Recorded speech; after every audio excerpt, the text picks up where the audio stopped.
की ओर बढ़ते हैं। हमारे आचार्य कहते हैं कि जब जीव सत्संग में आता है तो सत्संग का फल क्या है? बोले सत्संगात भव निस्पृहो। सत्संग में आकर के वो संसार से निष्प्रिय होता है। सत्संग में आकर के उसे नित्यानित्य वस्तु का विवेक उत्पन्न होता है।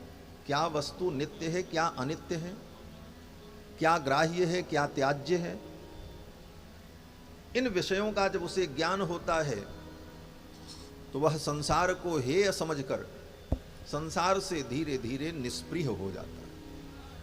संसार से उसका राग घटता है और भगवान में अनुराग बढ़ता है। जब तक संसार से राग घटेगा नहीं तब तक भगवान में अनुराग बढ़ेगा नहीं। क्यों? बोले दोनों एक साथ नहीं हो सकता, क्योंकि मन अगर संसार में लगा रहे तो भगवान में नहीं लगेगा, क्योंकि मन एक है। इसीलिए गोपियों ने कहा ऊधो मन न भये 10-20, एक हतो सो गयो श्याम संग को आराधे ईस ऊधो मन न भये 10-20। मन तो एक ही। संसार में राग में लगे तो भगवान में नहीं लगेगा, और भगवान में लगेगा तो संसार फिर नहीं रहेगा। ये पक्की बात है। तो ये निष्प्रियता संसार से हो, इसका उपाय क्या है? कहते हैं सत्संग। सत्संगात भव निस्पृहो। सत्संग में आकर भगवान के गुण को सुनकर, भगवान की लीलाओं को सुनकर, संसार की असारता को सुनकर संसार से जीव निष्प्रिय होता है और भगवान की स्पृहा उत्पन्न हो जाती है उसके। और फिर उसका परिणाम क्या होता है? तो कहते हैं गुरु मुखात श्रीशम प्रपद्यात्मवान। सत्संग में ही वह गुरु की महिमा को सुनता है और प्रसंगवश उसे यह भी ज्ञान होता है कि गुरु के बिना भगवान के चरणों तक पहुंच पाना संभव नहीं। गुरु बिन भव निधि तरई न कोई, जो बिरंच शंकर सम होई। और फिर उसे गुरु की तलाश शुरू होती, कोई सदगुरु मिले जो मेरा मार्गदर्शन करे। और फिर सत्संग में आते आते कोई न कोई महापुरुष उसे आचार्य और गुरु के रूप में प्राप्त हो जाते हैं। फिर गुरु जी क्या करते हैं? कहते हैं गुरु मुखात श्रीशम प्रपद्यात्मवान। फिर गुरु जी उस शिष्य को, उस जीव को भगवान की शरणागति करा देते, भगवान की शरण में समर्पित कर देते, उपदेश दे देते। भगवान की शरणागति कर लेने के पश्चात उसे पाप कर्मों से मुक्त करने की जिम्मेदारी भगवान की हो जाती है। गीता में भगवान ने अंतिम उपदेश अर्जुन को यही किया है, अगर तुम मेरी शरणागति कर लो तो पाप से मुक्त होने के लिए तुमको कोई प्रयास नहीं करना पड़ेगा, मैं तुमको पाप से मुक्त कर दूंगा। सर्वधर्मान परित्यज्य मामेकम शरणम ब्रज। भगवान कहते हैं साहब धर्मों को छोड़कर मेरी शरण में आ जाओ। सर्वधर्मान परित्यज्य मामेकम शरणम ब्रज, अहम त्वा सर्व पापेभ्यो मोक्षयिष्यामि मा शुच। मैं तुमको समस्त पापों से मुक्त कर दूंगा, तुम शोक मत करो।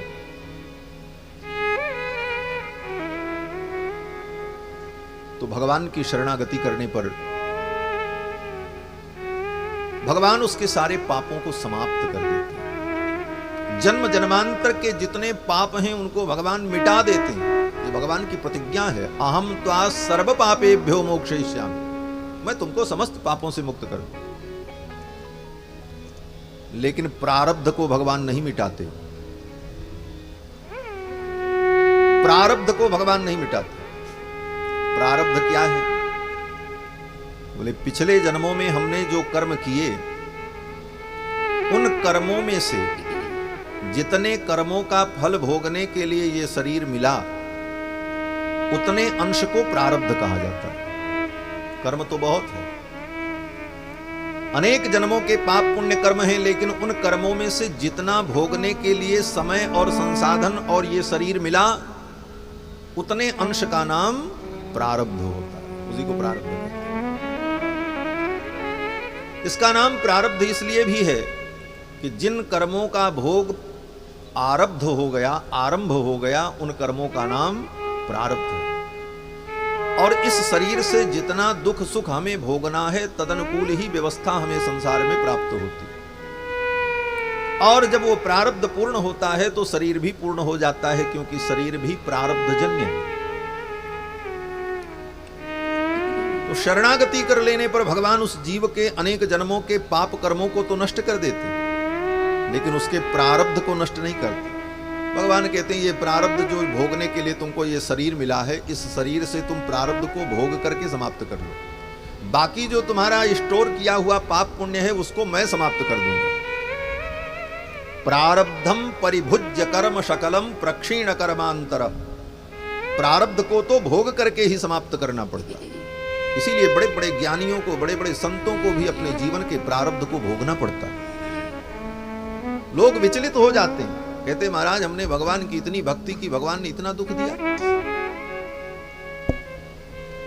बोले ये तुम्हारा प्रारब्ध है, प्रारब्ध मिटता नहीं, प्रारब्ध तो भोगना पड़ता है। और ये तुम भोग करके मिटा लो। प्रारब्ध तो दशरथ जी का भी नहीं छूटा, राम जी जिनके पुत्र थे, 4 पुत्र, और वो भी साधारण नहीं। कृत्वात्मानं चतुर्विधम पितरम रोचयामास तदा दशरथम नृपम।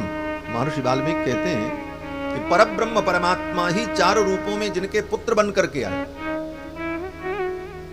उनका भी प्रारब्ध नहीं मिटा, प्रारब्ध भोगना पड़ा। 4 बेटे, लेकिन मरते समय आंख के सामने एक भी पुत्र नहीं।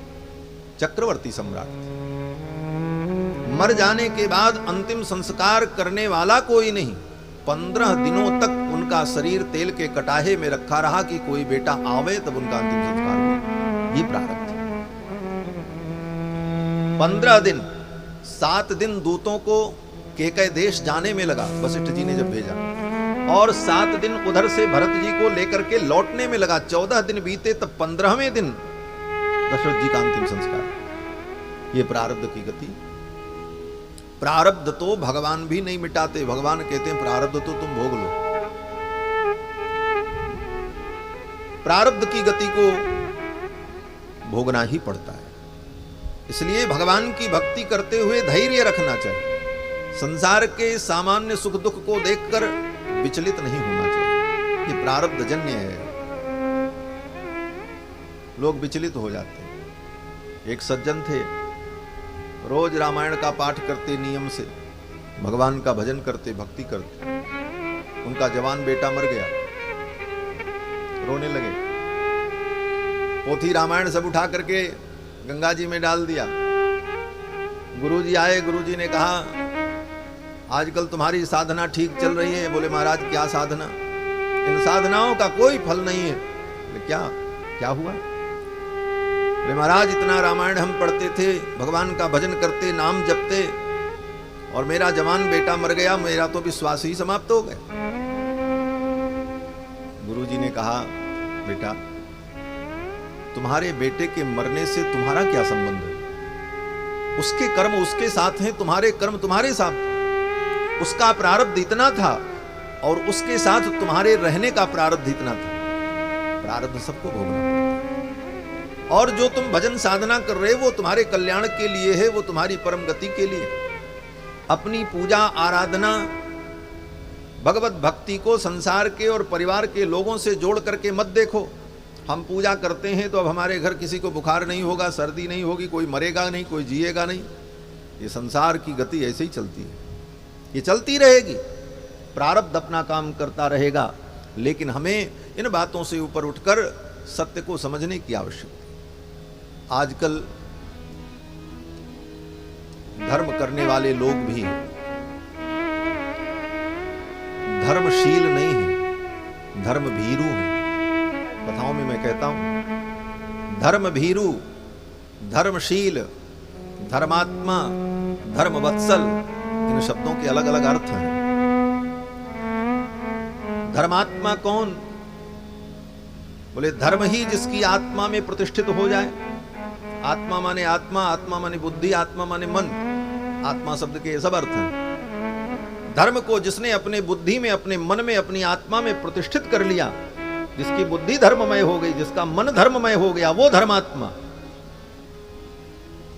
और धर्मशील, बोले धर्म ही जिसका शील बन गया, स्वभाव बन गया, वो धर्मशील।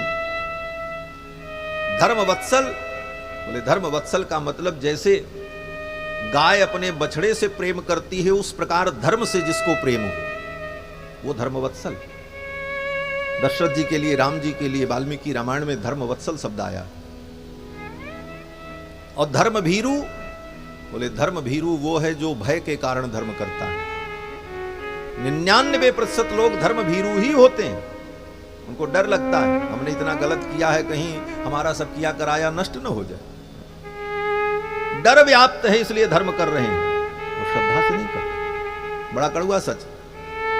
तो धर्म भीरुता से ऊपर उठकर धर्मशीलता हमारे जीवन में आ जाए, धर्म ही हमारा स्वभाव बन जाए। वास्तव में धर्म हमारे जीवन का केंद्र है, धर्म हमारे जीवन का अंगी है, अंग नहीं। आज यही सोच बदल चुकी है, लोग धर्म को अपने जीवन का एक अंग समझने लगे। जैसे हम संसार में थोड़ा सुख भोगते हैं, थोड़ा एंजॉय करते हैं, थोड़ा दुनियादारी भी करते हैं, थोड़ी राजनीति भी करते हैं, तो सोचते हैं थोड़ा धर्म भी कर लें, वो भी जीवन का एक अंग मान बैठे। लेकिन यथार्थ ये है कि धर्म जीवन का अंगी, धर्म को केंद्र में रख करके हमें सारे कार्य करने। हम रोजी रोटी कमाएं तो कैसे कमाएं, बोले धर्म जो कहता उस दृष्टि से। हम विवाह आदि संबंध करें तो किस प्रकार से, बोले धर्म जैसा कहता वैसा करें। हम भोजन करें तो क्या करें, बोले धर्म जैसा कहता है हम वैसा करें। हमारे जीवन की समस्त क्रियाएं धर्म के द्वारा नियंत्रित हों। जब धर्म हमारे केंद्र बिंदु में होगा और हम धर्म के द्वारा नियंत्रित जीवन जिएंगे, तब धर्मशीलता हमारे जीवन में आएगी, तब हम धर्मात्मा। और बाकी सब कुछ मनमाना करें और थोड़ा धर्म कर्म भी कर लें इसलिए कि कहीं सब बिगड़ न जाए, तो ये धर्म भीरुता है। तो महाराज प्रारब्ध सबको भोगना पड़ता है। प्रारब्धम परिभुज्य कर्म शकलम प्रक्षीण कर्मांतरः। सत्संग में आने पर संसार से निस्पृहता, निस्पृहता आने पर सद्गुरु की प्राप्ति, सद्गुरु की प्राप्ति पर भगवत शरणागति, और भगवत शरणागति होने पर अनेक जन्मों के कर्म का छुटकारा, और फिर प्रारब्ध भोग करके अपने जीवन को व्यक्ति पूर्ण करता है। प्रारब्ध भोग करके जब शरणागत भक्त अपने जीवन को पूर्ण करता है, तो उसके अंतर हृदय में ही बैठे हुए अंतर्यामी परमात्मा उस जीवात्मा को लेकर के शरीर से बाहर